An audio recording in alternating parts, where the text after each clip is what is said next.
Et c'est un jour de baisse généralisée sur les marchés pour entamer cette semaine. On en parle avec Christian Sanson, responsable des formations de Bourse Direct. Le plan de trading avec Bourse Direct chaque lundi à la mi-journée dans Smart Bourse sur Bismart. Bonjour et bienvenue Christian. Bonjour. Bon, effectivement, tout baisse. Alors les actions baissent, les taux longs également reculent, ce qui montre quand même la frilosité des investisseurs aujourd'hui. Au moment où on se parle, on retombe à 1,25 sur le taux long américain à 10 ans.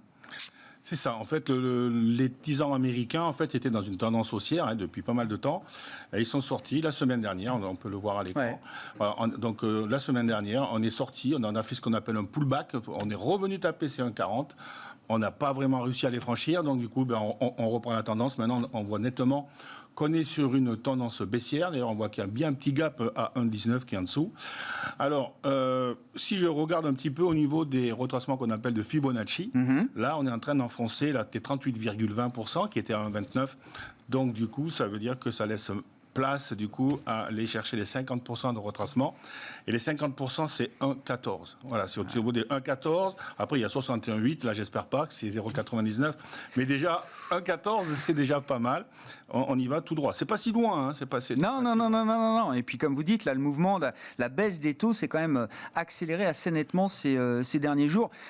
Si tant est que les taux longs sont une indication sur la croissance future, évidemment, ce sont des indications plutôt négatives quand on voit le marché obligataire depuis quelques temps. Le marché obligataire américain, évidemment, qui a des répercussions sur la dynamique des taux en Europe, qui suivent la même pente que les taux longs américains. Bien sûr, d'ailleurs. Un cran en dessous. Voilà, bien sûr, si on regarde le 10 ans français, voilà, le 10 ans français qui s'affiche à l'écran, lui aussi, donc, était sorti par le bas de sa tendance haussière. On l'a dit en live la semaine dernière et la semaine d'avant, on a déjà prévenu un petit peu. Mais c'est vrai que c'est un peu illogique parce que l'inflation est là, etc. Et malgré ça, les taux, justement, se rebaissent. Voilà. Donc là, maintenant, le prochain niveau, c'est moins 0,035, c'est à peu près le niveau que j'avais vu la semaine dernière, qui correspond à 50% de retracement de Fibonacci. Et si jamais on devait continuer, donc bien sûr c'est de pair avec les taux américains, on irait chercher les 68% de retracement à moins 0,12. Voilà, moins 0,12 qui correspond tout petit peu au bas du triangle qu'on voit à l'écran, au milieu à peu près de l'écran, sur le graphique. C'est purement technique, mais il faut savoir que quand on sort d'une tendance comme ça, il y a souvent des accélérations. Et là, pour l'instant, voilà. Donc, ce prochain niveau, moins 0,035, on n'est pas loin. Et après, c'est moins 0,12.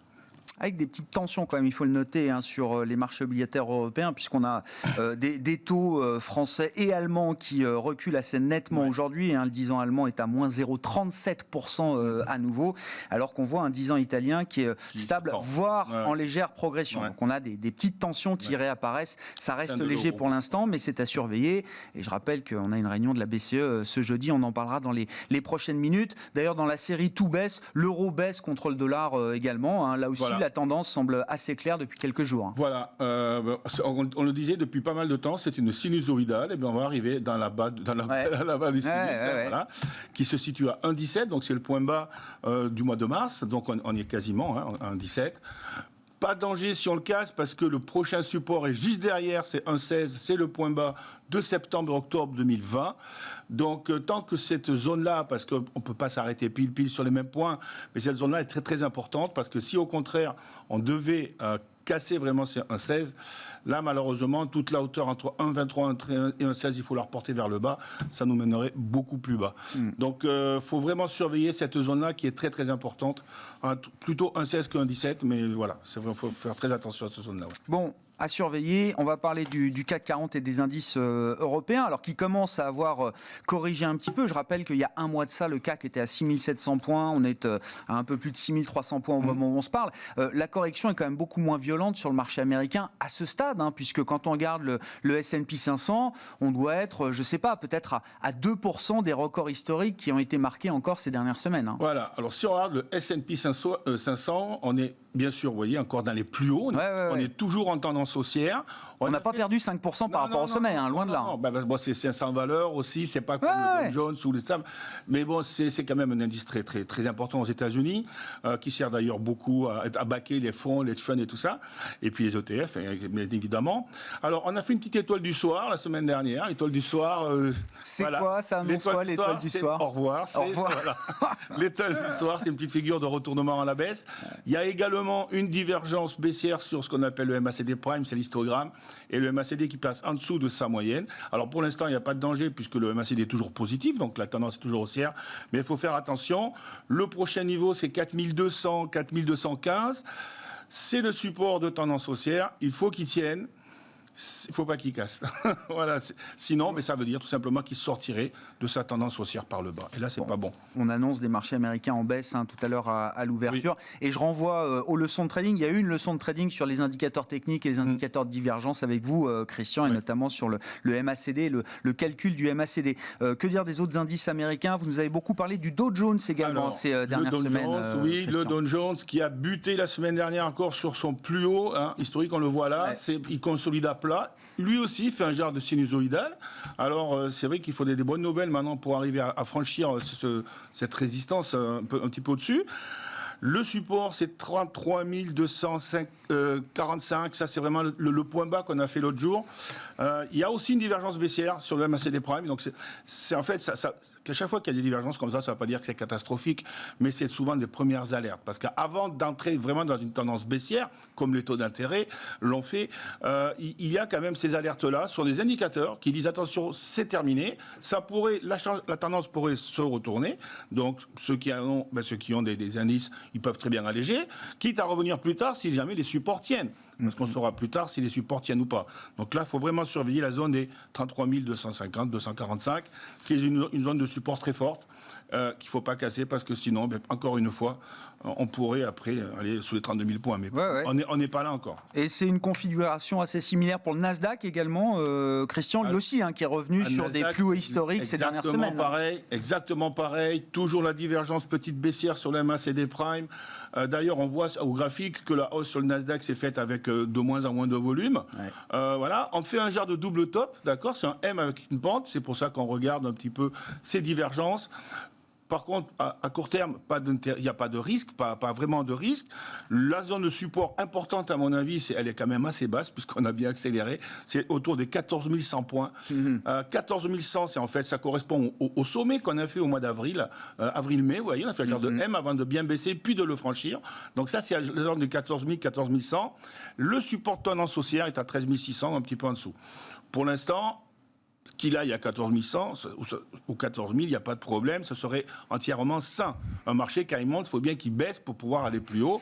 Et le problème, c'est que les investisseurs, ils veulent toujours que ça aille plus haut sans que ça baisse. Le problème, s'il faut que ça baisse, c'est comme quand on gravit les escaliers. C'est intéressant parce que ça fait un moment que beaucoup de gérants disent tiens, s'il y a une petite correction, un petit trou d'air, l'idée ce sera plutôt de racheter. On arrive quand même dans ce moment-là, dans cette séquence-là, et on verra ceux qui ont le courage d'y revenir ou ceux qui préfèrent du coup rester encore très prudents. C'est très souvent ça. Ouais. J'attends le niveau pour acheter, mais puis quand on arrive sur le niveau, on a tellement peur qu'il soit cassé, etc., que du coup on attend un peu et puis parfois on loupe la hausse qu'il y a derrière. Alors c'est vrai qu'il faut, c'est pour ça qu'il faut peut-être acheter en palier tout simplement. Aussi, Bon, le CAC et les indices européens, eux, ont commencé à corriger déjà depuis un mois maintenant, Christian. Ben voilà, alors, au lieu que la correction se soit faite horizontalement, de façon horizontale, là on est plutôt, alors ça s'appelle un genre de triangle diagonal. Alors on est sorti de la tendance haussière par le bas, on le voit bien. La tendance haussière qui était depuis le mois de février-mars, on est sorti. Le jour de la semaine dernière, on a eu un beau rebond du marché. Je crois que j'étais là, j'ai dit attention, c'est un pullback. Encore une fois, c'est un pullback. Quand on casse une tendance, on vient souvent buter là-dessus avant de reprendre la tendance normale et qui maintenant est baissière depuis quelques temps.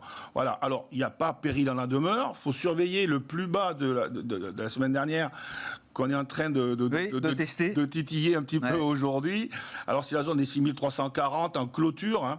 Maintenant, même si on allait et qui venait d'être franchi et qu'on aille chercher le support suivant qui est 6124 à peu près, 184 pardon, ce ne serait pas grave, ça serait que 23,6% de retracement de toute la hausse qu'on a connue avant Pfizer où l'indice était à 4500 points jusqu'au plus haut d'il y a quelques temps à 6600, on a quand même pris 2100 points quasiment non-stop en 7 mois. On ne va pas faire ça tout le temps, c'est impossible à tenir. Et donc du coup, la baisse, au contraire, ça ferait que 23%. 50% se situerait à 5 867. On n'est pas encore là. Il faut déjà arriver à casser ce... Non, mais c'est bien, ça permet de remettre les choses en perspective. Voilà, mais il faut bien que ça soit solide pour pouvoir éventuellement repartir. C'est tout à fait logique. Le seul bémol, c'est qu'on est quand même sorti de la tendance haussière par le bas. Et donc maintenant, du coup, on s'est installé dans une tendance baissière. Bon, que dire des matières premières et peut-être du pétrole spécifiquement, qui est là aussi un des actifs qui corrige assez nettement aujourd'hui sur le front des commodities, Christian? Ouais, alors le pétrole, ce sont des, comme les devises, ce sont des marchés où bien sûr les annonces sont importantes. Ouais. Souvent, les gens se font avoir, ils sont pris à contre-pied. La semaine dernière, on est allé faire un plus haut parce qu'il n'y avait pas d'accord. Et donc, si les gens venaient acheter...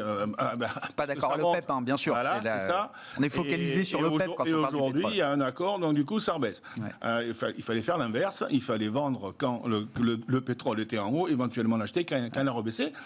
On fait également... Alors, c'est marrant parce que même sur le pétrole, il y a une divergence baissière. Et alors là, elle est sur le MACD lui-même et pas sur le MACD Prime. Pour l'instant, il n'y a pas de péril en la demeure. Le MACD est toujours au-dessus des zéros. Il ne faut pas qu'il passe en dessous de zéro. Mais par contre, on est quand même sorti de la petite tendance haussière par le bas. Voilà. Le support important, on le voit à l'écran, c'est la zone des $67. On a fait un pic à 68 au mois de mars. On est revenu dessus au mois de mai, etc. Donc cette zone-là est importante. On pourrait très bien aller s'appuyer dessus avant de rebondir. On verra ça plus tard. Mais voilà, $67, c'est à peu près l'objectif. Et par contre, pour éventuellement repartir là-haut, il faudrait casser $73. Bon, voilà pour ces mouvements de baisse, de correction généralisée et les niveaux techniques importants à surveiller. Ouais. On voit que beaucoup d'actifs là sont sur des niveaux techniques importants, effectivement, qui vont être testés, qui sont testés au moment où on se parle. Donc c'est une semaine encore à enjeu pour les marchés financiers. Merci beaucoup Christian. Christian Sanson, le responsable des formations de Bourse Direct, avec nous dans le plan de trading ce lundi à la mi-journée.